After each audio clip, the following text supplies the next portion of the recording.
Hello everyone, welcome to Tindamra. ఈరోజు మనము non veg ప్రియులకి ఎంతో ఇష్టమైన పచ్చి రొయ్యలతో పచ్చడి ఎలా పట్టుకుందామో చూద్దామండి. ఈ పచ్చడి చాలా రుచిగా ఉంటుంది. దీనికి కావాల్సిన పచ్చి రొయ్యలండి.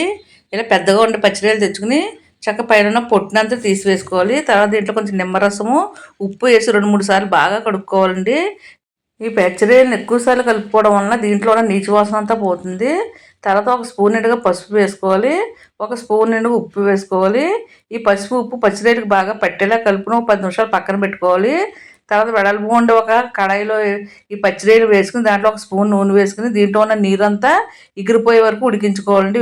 వేరే నీరేం వేయనవసరం లేదండి. పచ్చిరొయ్యలో ఉన్న నీరుతో చక్కగా ఉడికిపోతుంది.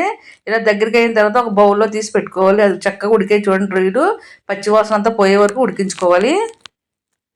ఇప్పుడు ఈ పచ్చిరొయ్యలు మనం కొలుచుకుందామండి, ఎందుకంటే ఉప్పు కారం కరెక్ట్గా సరిపోతుంది ఇలా కొలుచుకోవడం వలన.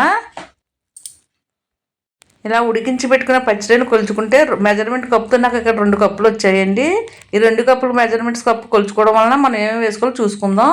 పక్కన స్టవ్ పైన ఒక కడాయి పెట్టుకుని ఒక స్పూన్ నిండుగా మెంతులు, ఒక స్పూన్ నిండుగా ఆవాలు వేసి కలర్ మారిపోకుండా సిమ్లో పెట్టుకుని చక్కగా వేయించుకోవాలి.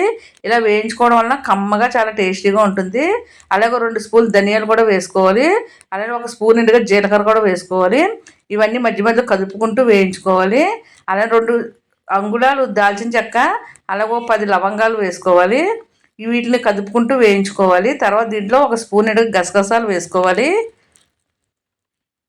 మనం వేసుకున్న ధనియాలు, జీలకర్ర, లవంగాలు, దాల్చిన చెక్క అన్నీ కదుపుకుంటూ వేయించుకోవాలి. తర్వాత పక్కన ఒక ప్లేట్లో తీసి పెట్టుకోవాలి. మళ్ళీ అదే కడాయిలో ఒక 2 కప్పుల నిండుగా నూనె పోసుకోవాలి. ముందుగా ఒక కప్పు నిండా నూనె పోసుకున్నాను. తర్వాత మనం ఉడికించి పెట్టుకున్నాం కానీ రొయ్యలు, ఆ రొయ్యలు వేసి వేయించుకోవాలి. రొయ్యల్లో ఉన్న పచ్చివాసన పోయే వరకు కదుపుకుంటూ వేయించుకోవాలండి. ఈ రొయ్యలు ఎంత బాగా వేయించుకుంటే పచ్చడి అంత బాగా నిల్వ ఉంటుంది. అసలు నీళ్ళేం తగలకుండా వేయించుకోవాలి. రొయ్యలు ఇలా 2 వైపులు తిప్పుకుంటూ వేయించుకోండి. ఈ పచ్చిరొయ్యలు ఎంత బాగా వేగితే కనుక పచ్చడి అంత రుచిగా ఉంటుంది. మనం వేయించి పక్కన పెట్టిన మసాలాలను మెత్తగా మిక్సీ పట్టుకుని పక్కన పెట్టుకోవాలి. అలాగే అల్లము వెల్లుల్లిపాయను కూడా మెత్తగా పేస్ట్ చేసి పక్కన పెట్టుకోవాలి. రొయ్యలు ఇలా గోల్డ్ కలర్ వచ్చే వరకు వేయించుకోవాలండి. ఇలా వేగుతున్న రొయ్యల్లో అల్లము వెల్లుల్లిపాయ పేస్ట్ వేసి పచ్చివాసన పోయే వరకు వేయించుకుంటూ ఉండాలి. ఇలా అల్లం వెల్లుల్లిపాయ పేస్ట్ వేయడం వలన రొయ్యలకు బాగా చక్కగా ఫ్లేవర్ పడుతుంది, చాలా టేస్టీగా ఉంటుంది. అల్లం వెల్లుల్లిపాయ పేస్ట్ కూడా పచ్చివాసన పోయే వరకు వేయించుకోవాలి.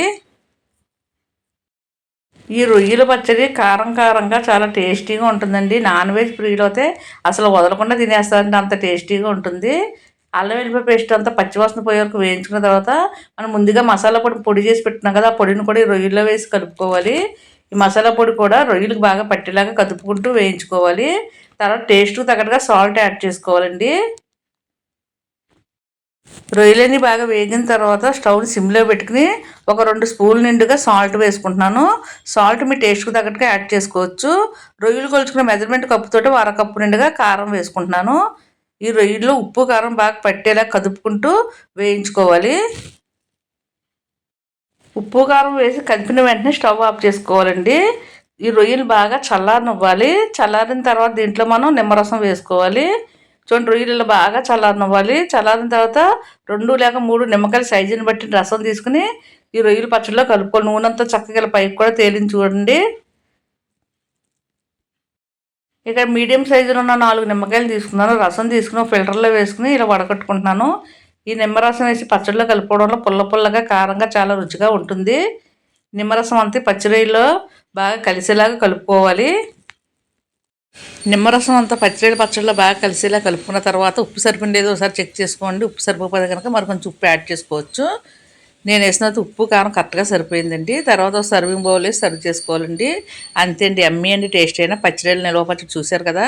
మీరు కూడా ఒకసారి తప్పనిసరిగా ట్రై చేయండి. ట్రై చేయడమే కదండి, ట్రై చేసి ఎలా వచ్చిందో మీ కామెంట్స్ మాకు పంపండి. లైక్ చేయడం మటుకు అస్సలు మర్చిపోకండి. కొత్తగా చూసిన వారితో సబ్స్క్రైబ్ చేసుకోండి. Thank you. మా వీడియోస్ని మీరు తప్పనిసరిగా లైక్ చేయండి, షేర్ చేయండి, సబ్స్క్రైబ్ చేయండి, పక్కన బెల్ ఐకాన్ క్లిక్ చేయండి.